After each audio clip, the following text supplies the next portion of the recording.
അങ്ങനെ 10ാം ക്ലാസ് വരെയൊക്കെ പഠിച്ചുള്ളൂ. അങ്ങനെ 10ാം ക്ലാസ് കഴിയുമ്പോൾ ഒരു 16ാമത്തെ വയസ്സിൽ ഞാൻ ഈ ഷോപ്പിൽ വന്നു. ഈ മുതലാളിയുടെ അടുത്ത്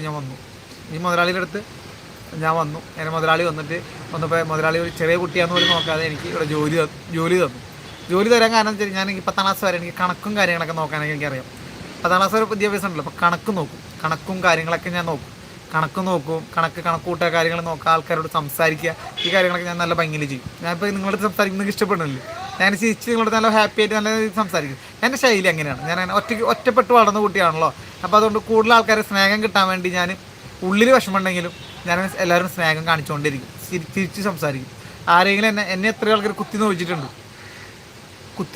എന്നെ എത്രയോ പേര് കുത്തി നോവിച്ചിട്ടുണ്ട്. ഞാനിങ്ങനെ കൂട്ടുകൂടാൻ പോയി കഴിഞ്ഞാൽ അവരൊപ്പം കൂട്ടൊന്നും കൂടണ്ട എന്ന് പറഞ്ഞ് രക്ഷിതാക്കൾ എന്നെ പിള്ളേരെ വിളിച്ചുകൊണ്ട് പോകും. അപ്പോൾ അങ്ങനെ ഞാൻ ഒറ്റപ്പെട്ടിട്ടൊക്കെ ഉണ്ട്. സിനിമയിലൊക്കെ കാണുന്ന പോലെ ഒറ്റപ്പെടലൊക്കെ ഞാൻ ഒരുപാട് ഒറ്റപ്പെട്ടിട്ടുണ്ട്. അങ്ങനെ ഒറ്റപ്പെട്ടൊക്കെ ഞാൻ നിന്നിട്ട് അങ്ങനെ വളർന്നു വന്ന കുട്ടിയാണ്. അപ്പോൾ ഇങ്ങനെ എന്നെ ഇവിടുത്തെ മുതലാളിയാണ് എന്നെ മനസ്സുകൊണ്ട് സ്നേഹിച്ച് മനസ്സുകൊണ്ട് തന്നെ അദ്ദേഹം എനിക്ക് ഇഷ്ടത്തോടെ ജോലി തന്ന് ഇവിടെ നിർത്തി. അങ്ങനെ എന്നെ കൂടെ നിർത്തി. ഞാൻ അങ്ങനെ ഒക്കെ തന്നപ്പോൾ ഞാൻ ആൾക്കാരോട് സംസാര പെരുമാറ്റം